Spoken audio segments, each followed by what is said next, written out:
We're in today with the GTX 465. This is a 2010 video card from Zotac. It's got 352 shaders, 1 gig of VRAM GDDR5 at 256 bits bus width with DirectX 11 support, running at 608 MHz on the core clock with 802 MHz on the memory clock. We're going to pair it up with this i7 9 Gen with 8 cores and 8 threads. We're going to see how this old video card is running in 2023. Alright, let's start with Fortnite and see how it's running with performance mode on 1080p with low details. I really like the average that Fortnite is delivering with this video card, considering it's only 1 gig of VRAM, so I'm not gonna complain about the video card. It's an overall good experience with this video card, even though it's got only 1 gig of VRAM. Look at this, 0.8 gig of VRAM only used. 98% load on the core. That is keeping the 66 degrees on the GPU, because this is a very old video card and I think it needs delete. But overall it's keeping over 60 FPS with 100% render scale. The average minimals is not okay, 29. I think I have to adjust the render scale in order to get better averages, but aside from that I think the GPU it's on the spot with this 66. The core is there, the FPS is there, everything it's on this video card when it comes to delivery. The system itself has no problem, under 50 watts consumption from the CPU, so with this occasion you can actually see the CPU has no problem, like 40-50 degrees on the CPU. Yeah, apparently it's not loaded with 10.2 gig of system RAM utilized. So, do I like how Fortnite is working? Yeah, I really like how it's working, and I think this is a great experience even with this old video card.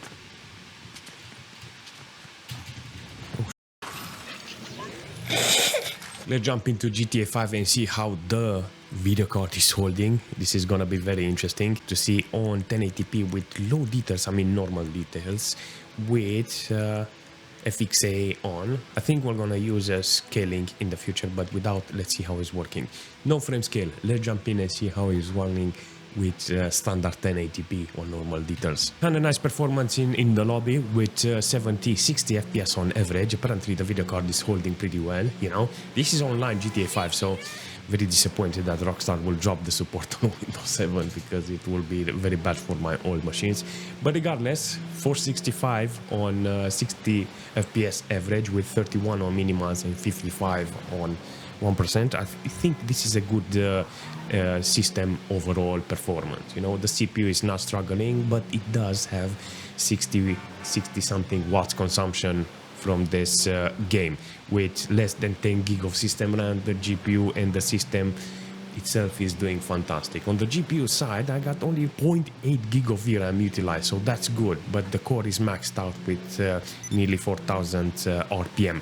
So the overall system is doing fantastic, the GPU is doing fantastic. So yeah, let's see how the system is holding in the casino. I want to see if I can spin the wheel, and maybe there will have different performance. So what do you think about the performance in the casino? Look at this, 40-50 FPS on average. I think this is the real deal when it comes to benchmarking an old video card. You know, just walking in the casino and seeing how it performs. Don't give me a t-shirt. I don't want a car and no t-shirt, please. No cars, no t-shirts. Perfect. Let's jump in Dota 2 and see how it's performing with this video card, because it's gonna be very interesting. 1080p with medium settings. If there is any problems, I'm gonna drag down the quality to lowest, and we're gonna see from there how it's holding. I actually thought this video card is not gonna work in almost low details, not minimals. The bar when it's dragged on the left side is on minimal, but with this occasion I can see on low details it's kind of holding okay with 100 FPS. Can't wait to see the averages here, because it's gonna be interesting. Apparently I don't have ideal numbers here. It's only 18 on minimals, but the average is over 100 FPS and 80 FPS on 1%. You can actually see when it's fight, when you're casting magic, the minimals it's low, but now it became like 41. That's an acceptable number. The CPU itself has got like 50-60 watts consumption, so it's good. It's being utilized with 60% load with 10 gig of system RAM. That's good. You know, the system, it's helping this video card in this situation. i7 9 Gen. Come on, do something, you know. But the GPU, on the other hand, it's max on the core. with only 0.7 gig of VRAM. I'm gonna call this a win because you can actually put on the lowest resolution or just drag the quality lower. And I think the GPU can hold it. So overall, the GPU is doing a fantastic job. You can actually see that you got decent FPS, like over 100 FPS. But if you want better minimals, it's ideal to understand that low details, it's an option. Wow, that's a good kill. Let's jump into Modern Warfare 3 and see how the game is performing with this old video card, because it's designed for this. So let's jump in. This is kind of interesting to see this GPU. Look at this. The FPS is there with 90 FPS. I'm not gonna lie, this is a good performance from the video card. It's designed for this, but the averages is 38 and minimal 71%. Okay, so the performance is there with the video card. The system itself, it's an overkill, you know. I don't want an i7 like this 9 gen working with 10-20%, and it's kind of overkill. 30 watts consumption. This is not okay.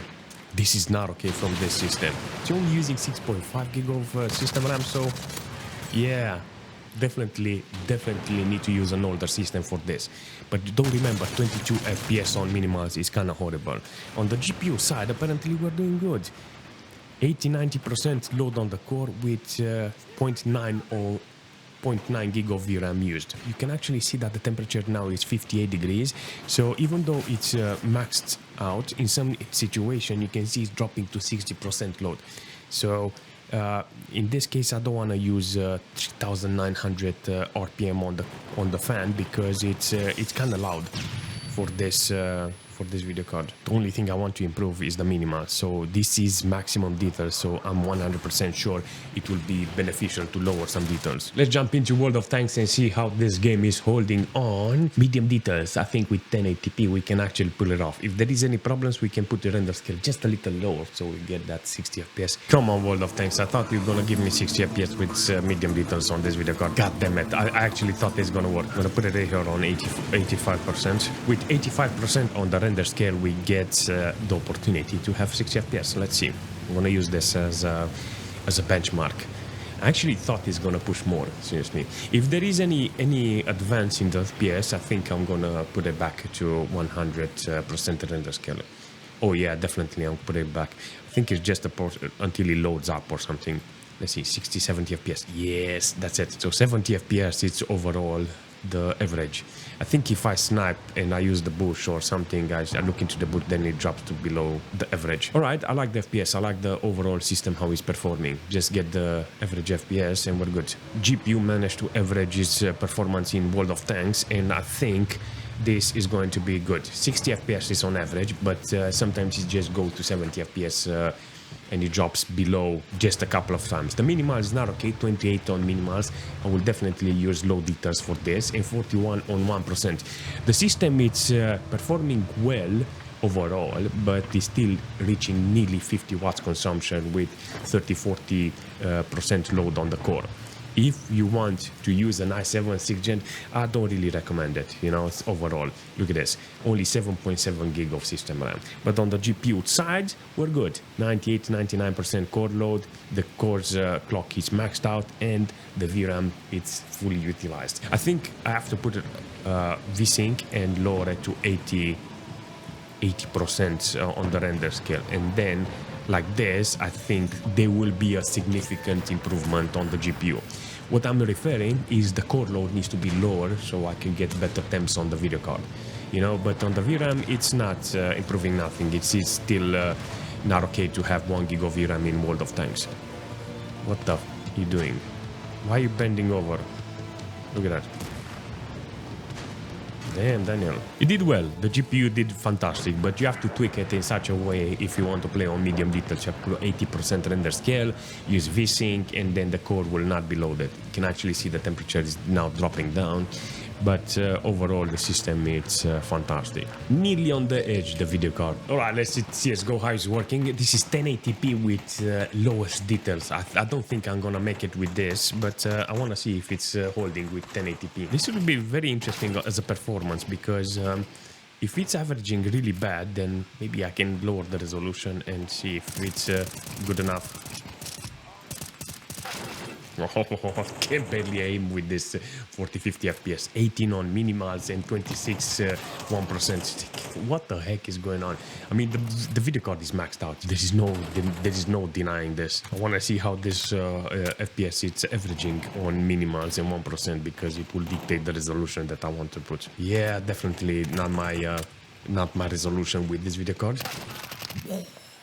Let's put it to 720, 80, 90 FPS on average. Yeah, still working, apparently. But the minimals and 1% is the one that is most important here. Actually, let's take a look and see on the GPU side how it's working. You can actually see that the core and the VRAM is utilized and 62 degrees on the GPU. There is room for improvement, but the temperature is not that bad when it comes to this performance. Wow, does work. The averages is not okay. Still on the low side with the minimals and 1%. I mean, 17 FPS on minimals and 29 on 1% is not okay for competitive play, you know? So ideal would be to find older titles or just move away from this game because it doesn't deliver the performance. All right, let's see how Alan Wake is working with this video card because it's a game that was designed back in the days for this type of video card. 800 megabytes of VRAM utilized, nearly to 900, and I'm getting 33 FPS. If I recall, I'm on maximum details, and it's gonna be interesting to see how the GPU is performing with maximum details in this game. It's not bad, it's not good, it's just interesting to see the performance on this video card. Wow. This is insane. Whoa.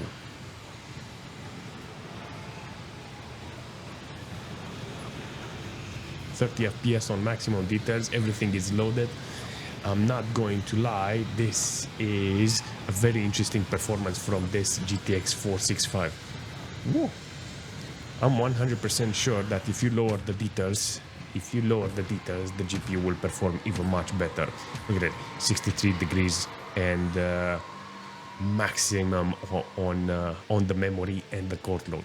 Do you think it's justifiable, this video card, to play like this? No, I will put it on low details. Come on, look at this.